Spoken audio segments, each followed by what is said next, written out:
Welcome to Talk About Tatooine. I'm Andrew. And I'm Nathan.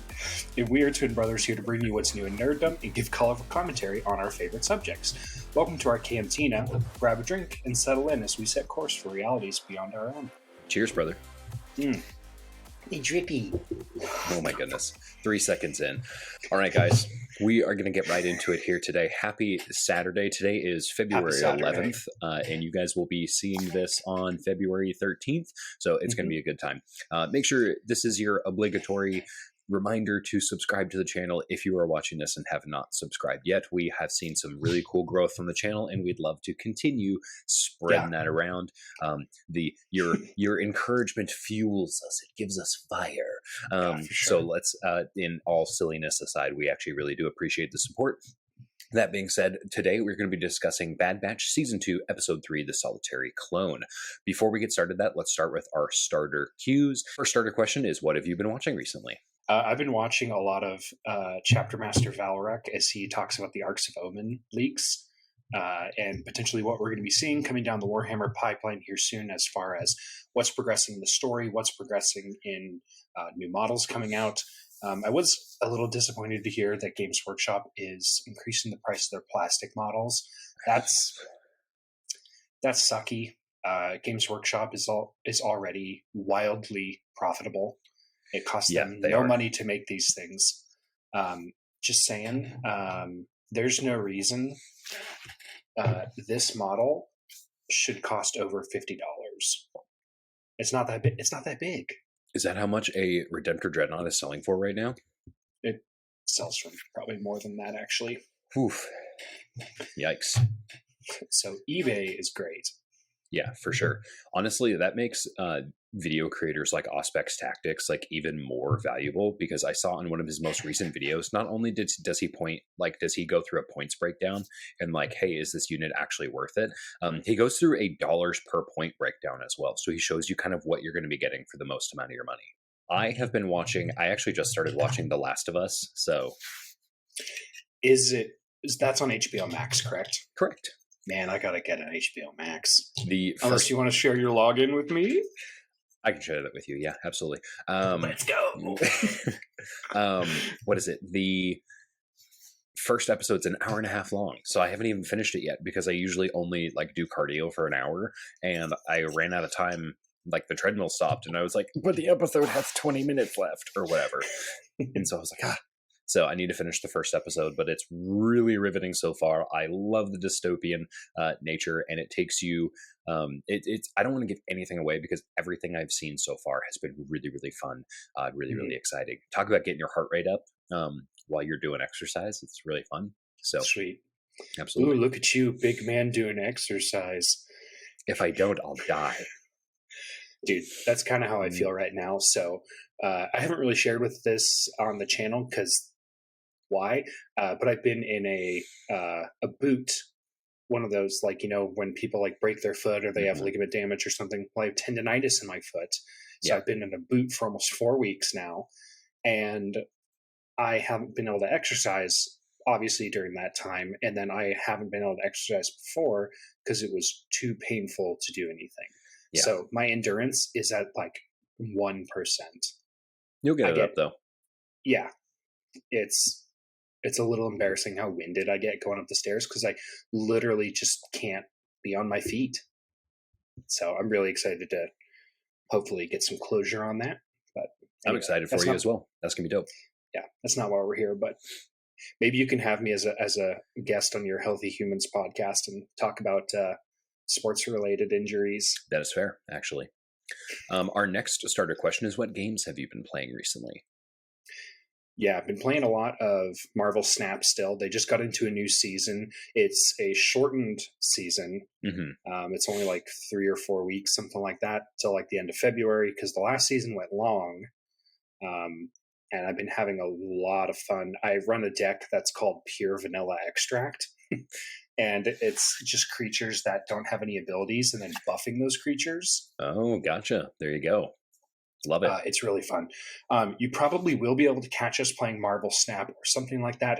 We're working on producing some Let's Play series that's going to come out on YouTube. So please follow us on YouTube if you want to see that. There's going to be lots of silliness involved, and on our test run, I definitely went too big, too fast. I snapped on you and lost nearly all my points. Yeah, like, but cool. you still won two out of the three matches though. So I think we went to 4 or 5 on that, but I just couldn't catch up. Well, and I've got some fun decks I've been testing out recently as well. I've got, and I realized playing you that I can name my decks, so that's been very fun. I have also been playing a lot of Marvel Snap because of the new season. I've been really trying to grind away and get my rank up as well. So yeah, I'm right there with you. Weird twins doing the same thing. Whoa! So that's always fun. I shouldn't do this with my head. My camera doesn't have that much FPS, so it's just like, good, you're a blur. Yeah, pretty much.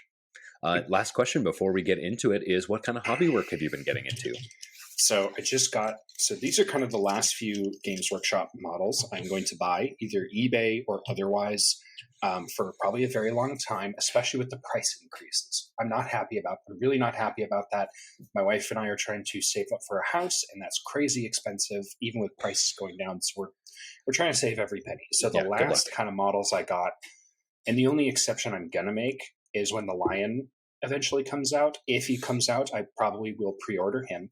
But I got a 5-man squad of Hellblasters. Oh, this is just the primer that the seller on eBay sent them out with. So I got these for a little under $30, which is under retail price. It's $60 plus tax and shipping for 10.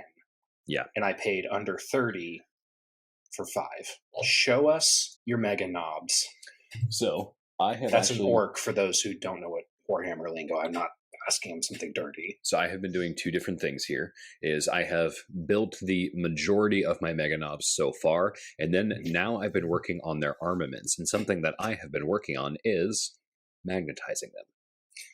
So magnetize. And so this is kind of a tester piece to kind of see how it fits. These are 1 millimeter by 2 millimeter width magnets. So really, really good for mini basing, but these came with a bunch of different weapon options. And so with that, I'm going to be able to run dual kill saws on all 3 mega knobs, or I can run them in their standard configuration as well with custom weapons, which the custom weapons I haven't decided if I'm going to magnetize yet. These are really easy because they're a flat surface on both sides, and I did a little bit of grafting. This usually has a pin that would slide into the weapon, so I actually blocked the hole on this one and basically stuck some of the sprue inside of it. They came with some basically cones to help the sprue stay separated from each other while in packaging. I cut those cones off the sprue. They fit perfectly inside here. So I'd put it in, glue it, basically like a tenon joint if you're familiar with woodworking. Yeah. And then I would just shave off the top and then attach the magnet, and it just gives me a perfect adherent surface. I need to get a drill bit that's a little bit better. And this is a test piece. So, and as I did that, it wasn't fully set and the magnet came off because I'm like testing it out. This one I didn't drill, but the rest of the arms I actually have drilled in. So that's what it's going to look like on the inside. If I can get that to focus, I probably can't, but it's going to have a drill hole in it. So the magnet's going to sit more flush into it. Whereas this one, it's just on top. So I'm not actually worried about that coming off. So that's something I've had to modify the Primaris suppressors that I've been building. So when you have a flyer unit, they're on these like little plastic stands. Like this one is masked up, so it didn't get a bunch of spray paint on it. But like the models don't stick to this. This clear plastic is a different type of plastic than the actual gray stuff from the models, and the Citadel glue doesn't work on it. And it's also just not a lot of contact surface. So I actually broke this guy off while I was painting him. I'm doing like an ombre style, which I'm really happy with how it's turned out. Like I said, I basically just need to paint the weapon and it's good to go. Yeah. This is like a really simple paint job and I've just been super happy with it. But in the back, I don't know if you can see that little gray, I love that little hidden magnet. Yeah, absolutely. Yeah, so that's in the bottom of this power pack. And so that's how he's going to stick on. I wish I would have started with that because now I can paint it a lot easier. Yeah, and you don't have to worry about getting paint on the stand. Yeah, and that way I can base. Yeah, it's just overall easier. Go figure when you do things in pieces and then you design your painting process to make manufacturing easier, it works out. It's a concept called DFM, Design for Manufacture. There you go.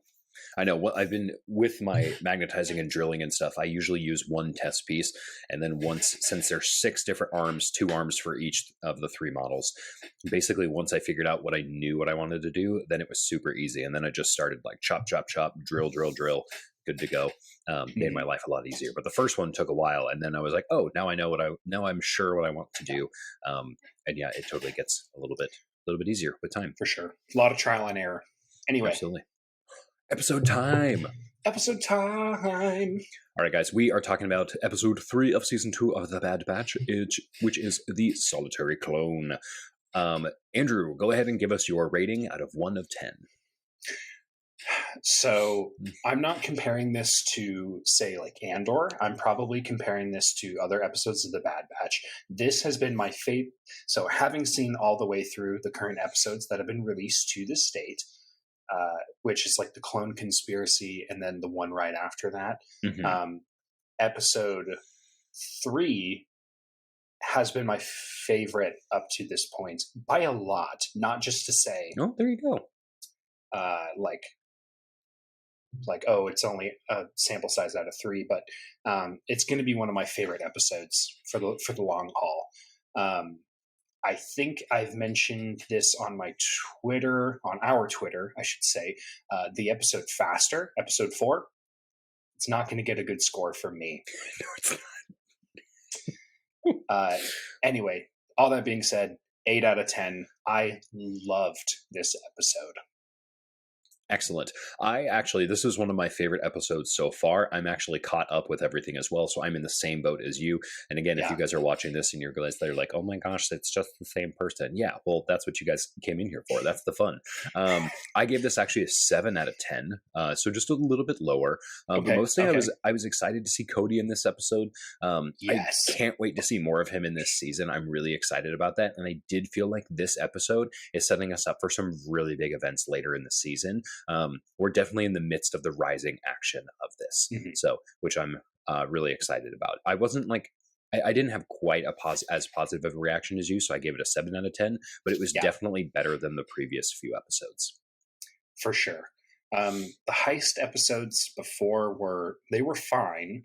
I liked them. I thought it was a stronger. It definitely had a better feel than season 1, which is kind of what we see with Star Wars animated shows. It starts off a little slower. Well, even Mando was like that. Season 1 was good, but then season 2, completely different and better. So you and I have the same favorite moment from this episode, which, I mean, of course it is. Yeah, absolutely. It's the trick shot. It's the shot down the barrel. So let me tell you why this shot is so cool. So I was playing Call of Duty with you last night while you were streaming. Go check them out at Finley the Dog Gaming over on Twitch TV. We had a super fun time. It was great. So we were playing Ground War on Call of Duty Mobile, and I was playing a sniper because it's a huge map. There's tanks and everything, and a tank saw me, and it swiveled its barrel over towards me and shot, and I nearly fell out of my chair. It scared me so bad. So to like it's a little stupid being like, yeah, I basically experienced the same thing, but like for a scenario that was not a danger to my life at all, I acted so less cool than Crosshair did in the moment. There you go. I know there was a couple of rounds in that match where I was staring down the barrel of a tank, and I did not win that engagement all of the time. So absolutely. I think that was just a super cool. They're always super creative with the way that they come up with Crosshair's trick shots and stuff. So that dude can shoot. Yeah. He can shoot so well, it baffles me when he misses. I'm like, what? Well, and there's actually a part in, I think it's episode 7 that I want to talk about where, because there's a sniper scene and you're kind of curious on who it is. And immediately I was like, that's not Crosshair. He wouldn't have missed that many times. But it did use, I thought it was Crosshair in that episode 7. So that's the Clone Conspiracy. because they use the same sound effect for his sniper rifle, if not the Yes. exact same sniper rifle. We'll go over that in just a minute in our lore episode, or our lore portion of today's episode as well. So we're going to kind of talk about our theories. I kind of alluded to this a little bit, is because they introduced Cody into this season. And so this isn't like a next episode theory because I already know what's going to happen. Again, we've already mentioned we're caught up all the way until episode 8. So we're kind of making big, more global theories here. I think Cody and Rex are going to make a joint appearance later in this season. And I think Cody's going to have a bit of a redemption arc because Cody, to be fair, did in his mind kill Obi-Wan Kenobi. Yes. So, and I think he still thinks he has. Yeah. And so something that's interesting about this is we actually didn't know the fate of Commander Cody before this. We don't know whether or not he was decommissioned or if he was silenced, but now we know that he's defected after Order 66 because after episode 3 and then in Star Wars Rebels, we know that basically only 3 clones survived. Rex, I think it's Wolf, and then clone commando Gregor. They're in the ATTE on that hunting for Jupa bugs or whatever, those giant dune-looking space slugs. Yep. If you guys don't know, make sure you guys watch Star Wars Rebels. There's a lot of lore in there. Make sure to go through it. It's a great series. Yeah, and it's all on Disney Plus. I remember before Disney Plus, I was buying those Blu-rays every time they came out. I was like, cool, another season, I'm buying it on Blu-ray. Because I was in college and I didn't have Disney Channel cable because I was poor. I really think that's a good theory. At this point, I'll be pretty upset if they don't meet. If they do a thing where they just like barely cross paths or like they're intersect, or I guess they don't actually cross paths, but they're like super close to one another. I think that's going to really tear at my heartstrings. Be like, no, they need to see one another. Like Rex needs to explain to Cody that it's not his fault. Yeah, there's some healing that needs to happen there. Yeah, there's some healing that needs to happen there, and it's just a real heartbreaker. I hope if Cody dies, I am going to be so sad. But Time to riot. Get your pitchforks. One theory that I have for not necessarily the next episode, but I think that is going to be some reoccurring characters that we're going to see. I think we're going to see the Delta Squad Commandos. I hope so. I think they're going to come back. I think as part of the decommissioning of the clones that, the Imperial Army at this point in the episode, or this point in the series, they've definitely alluded to, like the clones are obsolete. Like they're not, like they have accelerated aging. Kamino has been destroyed. Like there's just, like they're done. Like they know they're done.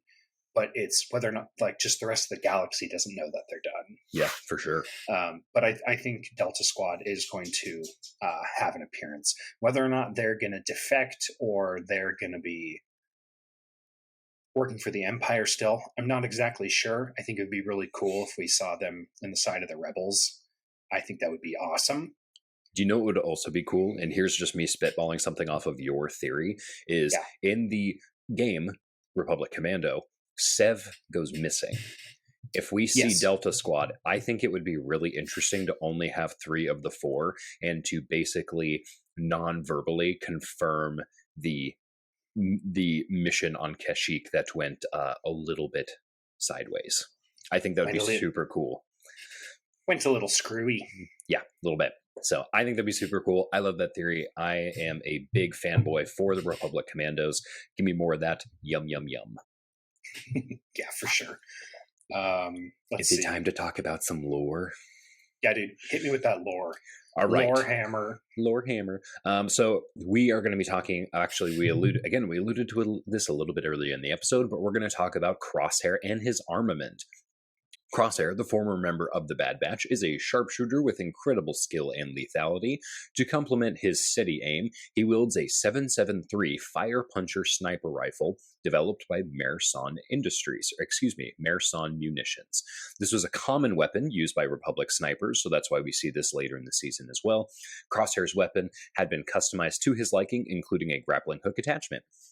Crosshair used this high-powered rifle capable of damaging multiple enemies with a single shot in conjunction with a reflection disc. This is how we get all those cool trick shots. The disc could be adhered to surfaces and allow Crosshair to fire high-powered rounds off the reflection disc to hit targets outside of his line of sight. Crosshair is so lethal, in fact, that he could inflict collateral damage on enemy ranks with only a few shots, felling multiple enemies with a single round if necessary. His precision was great enough that he is able to terminate the tank in Episode 3, The Solitary Clone, by shooting directly down its barrel, detonating the internal magazine.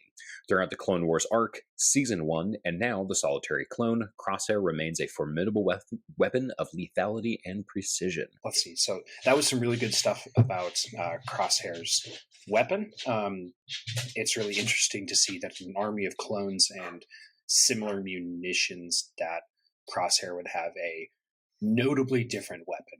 Yeah, it's kind of surprising that he uses kind of the Republic standard for his sniper rifle, but he's made a few modifications, and I couldn't find any information on whether or not he had changed like the power output of it. In Star Wars lore, it is common for weapons to have different blaster settings, and so there's a possibility he runs it on a much higher setting, especially when he's using his reflection disc, but none of that's confirmed as of this point. Yeah, well, and just like saying like, oh, that's the standard sniper rifle. It's like sniper rifles, especially in, let's say, the U.S. Military, like they don't just give those out to anyone. Like they're very highly engineered pieces of machinery, and even the quote unquote standard is still going to be a really good rifle. Yeah, for sure. Least favorite part of this episode, probably the initial occupation of the planet, where they come in with less than a dozen stormtroopers. This is a hostile occupation of a foreign government saying, okay, this is now ours. So I understand kind of why they had such a small ground presence, but really what they were saying was like, we expect them to just roll over and take it. Mm-hmm. And I'm thinking, if I was the Empire, why would you do that? Like, couldn't you have, from the amount of armaments and defenses that they had, I would have think that even a scan from low orbit or even high orbit would have shown that, like, hey, there's something weird going on here. Like, or, hey, they have a tank. Like, 8 stormtroopers is not going to take out a tank. It's not enough. Yeah. Especially when you're trying to, with force of arms, take control of an entire planet, or at least their government. But that's why they had a commando, so... Yeah, it's it's just a little bonkers to me, because he's like... Because, like, the guy who gets captured, I was like, I hope he's not actually important, because, like, he's going to get captured. And then he did. Like, if he had been... It would have made more tactical sense if he had been, like, a diplomatic envoy, as sort of a herald for the Empire, saying, okay, you are now under the control of the Empire. But he was like the actual governor who was going to take power. And maybe it was a strategic move to show that, like, hey, like, I'm not here to enslave you, but like, this is how it is. But I don't think that was the case, because as soon as the Imperials arrive, the entire populace just starts running for cover. It's actually a very grim scene, and you're like, okay, this is happening. And then it's one Lambda shuttle worth of stormtroopers. And I was like, what? Okay. That's not the power move I would have made if I was in charge of that situation. Yeah, that's an interesting detail. I never even thought of that. My least favorite part was like kind of just general. Mostly it was just the lack of like wow factor, you know, like what's going to, you know, I was looking for those things that was going to make that like a 10 out of 10 rather than a 7 out of 10. So I just felt like, you know, it was just kind of, it was a good episode, but definitely not like my favorite by any means. But good soup. It's good soup. Good soup. All right. Let's hop into the news. Can you see how I highlighted these kind of slightly alternating? Perfect. So we are going to be getting another volume of Star Wars Visions. If you guys aren't familiar with that, I believe that's kind of the alternative art style animation for Star Wars that's available on Disney Plus, and that is coming out May 4th. Star Wars Day. May the 4th be with you. So some of my notes didn't sync, so let me pull up what I actually wanted to talk about. I think I know what you're going to talk about on this, because I saw some news about Jedi Fallen Order as well. Or Jedi Survivor. So they actually pushed back the release date a little bit. It's officially coming out now, April 28th, 2023. So that's in about a month and a half from now. And it will be dropping for $70 base price. This is, inflation is like 60 was a lot. So and I understand it takes a lot of money to produce a game, but man, that's a lot. $70, that's crazy. It better be on Game Pass. It's unclear on whether or not it'll be on Game Pass. If it is, we'll be reporting on it for sure. I may not play it if it's not on Game Pass, because like $70, like that's a ton. That's a lot of money. I'm not going to pre-order it. I'm at least going to wait and see if it's worth buying. Yeah. I think that's the sensible move to make at this point, because I definitely do want to play it, and I definitely don't want to wait a year for it to go on sale. But I'm also going to try to show at least a little bit of wisdom and restraint before pulling the trigger. There you go. I hope it's good. I hope it's awesome. I was really bad at Jedi Fallen Order, so I'm like a little hesitant. Yeah, I was too. I'm not good at that Dark Souls style game. Yeah, I'm really bad at it. We also got some big Mandalorian teasers. Season 3 is coming out March 1st. Again, fingers crossed, guys, that doesn't get delayed. That we're so looking forward to that. That's in like just over 2 weeks. So super excited. It's for sure at this point. Yeah. It's for sure. Oh, awesome. We did get some really cool kind of footage in the teasers. So we've got Din holding the Darksaber, always a fun, really cinematic fight. And we see a absolute crap ton of Mandalorians in battle. So we're going to see some pretty big engagements in this. So I think they're really escalating the scale of which these episodes are going to be happening, which I'm super excited about. So very, very excited about Mando season 3, March 1st here, guys. As you guys know already, we give a little bit of time for you guys to watch this. We don't give our complete review right away because everything we talk about has a ton of spoilers in it. So we probably will continue through Bad Batch. And then by the time March rolls around, then we'll probably wait a week or two to release our review on it as well. So it gives you guys plenty of time to watch it. Yeah, for sure. Because I know some people, like, we do a podcast on Star Wars, and I didn't watch the new episodes until last night. So that was Friday. So that was the soonest I could get to it was 2 days after it had come out. Mm-hmm. Needless to say, my Twitter feed was, I was persona non grata for that. Just absolutely not welcome. A couple things did get spoiled for me, even in just thumbnails of YouTube videos. Like, if you guys are content creators and you're reporting on some of this stuff, take it down just another notch. Like, yeah, I get that you're trying to bring people in, but don't ruin it. Yeah, and then that's actually something I've noticed a lot as well, is the thumbnails people will give out, and they'll be like, I can't believe the Bad Batch did this, and it's like very clickbaity, but it's like it also gives a ton away. And it's like, okay, you're not being clever here, but also like, come on guys, like, be more general. Use a generic screenshot. I don't know. Yeah. Like, so there's lots they could have done. Lots they could have done. Next thing we want to talk about is a new Sana Starros comic is coming out. So Sana Starros was one of the characters released in the Dr. Aphra comic run. So she's going to be getting her own series. So if you don't know, which I haven't actually read Dr. Aphra, I hope there's a lot of Star Wars comics I want to catch up on. But again, all my hobbies are so expensive. Like, I could have picked something cheaper and I didn't. I could have decided to make bread, but instead I chose minis and video games and PC gaming and books. Anyway, okay. It's fine. We're back on track. We're back on track, everyone. Everyone's happy. Pop an Ambien. Everyone's happy. Oh, gosh. So the new Sana Starros comic run is coming out, and that looks like it's going to be really awesome.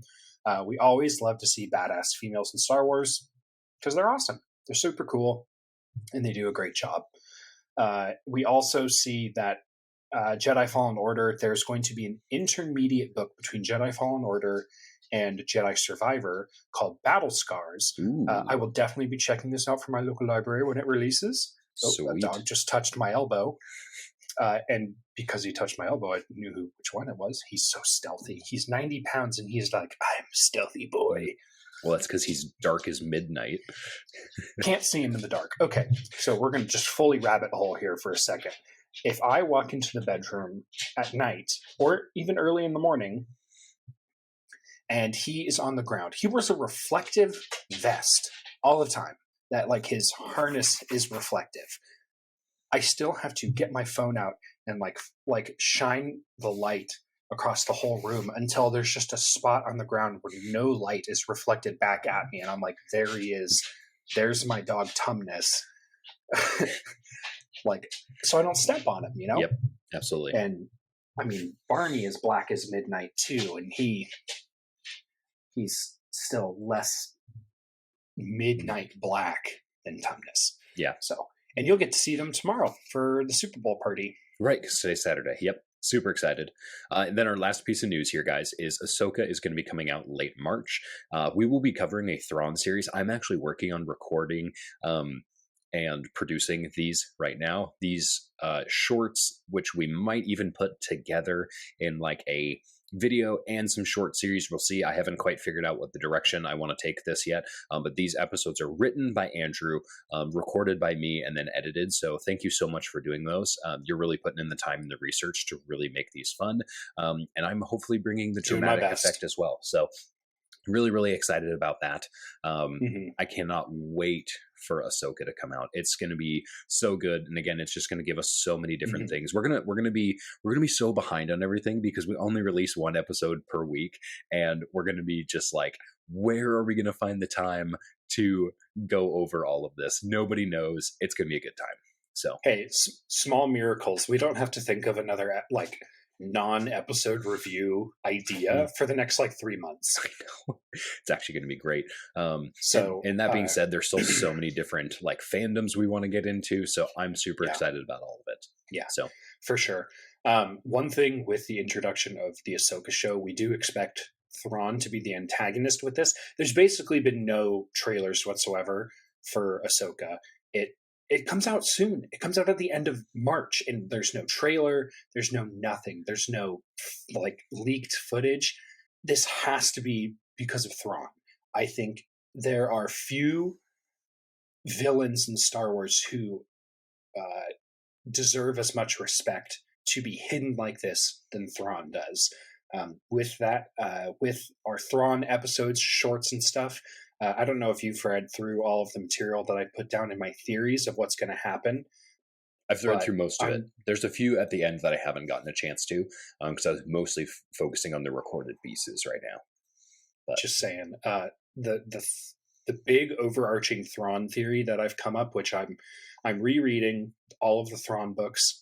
So that's the Thrawn Ascendancy trilogy, and then just the Thrawn trilogy. So that's Thrawn alliances or alliances, and then Thrawn treason. So these are all written by Timothy Zahn, who did the original Thrawn series back in the 90s. That's mad respect by Disney, by the way, bringing back the original author who did the Legends, because they know that this is one of the most pivotal Legends characters and now canon characters. Like, I think they're really like listening to the feedback of their fans. Very, very excited about all this. Yeah, this is huge. I mean, this is the adaptation I've been waiting for a really long time. So if Ahsoka sucks, I am just going to be, I'm just going to turn into Grayscale Andrew and just be sad. But we have some really big theories coming down the pipeline with galaxy spanning implications. Absolutely. For Thrawn in his role in the galaxy. So it's going to be great. It's going to be good. Let's do it. All right, guys. Thank you guys so much for listening into today's episode of Talk About Tatooine. This has been an episode covering a Bad Batch, but keep in mind here, guys, we're going to be talking about Bad Batch, Mandalorian, Ahsoka, all those different shows. And We've done a lot of different episodes on some Warhammer stuff, some DC stuff. We've barely touched Marvel in this series. So there's lots of different topics we want to talk about. We basically have like 100 different ideas for episode topics. So let us know what you guys want to hear about. Make sure you guys subscribe on YouTube, follow us wherever you guys get your podcasts. And until next time, may the Force be with you. Close your eyes.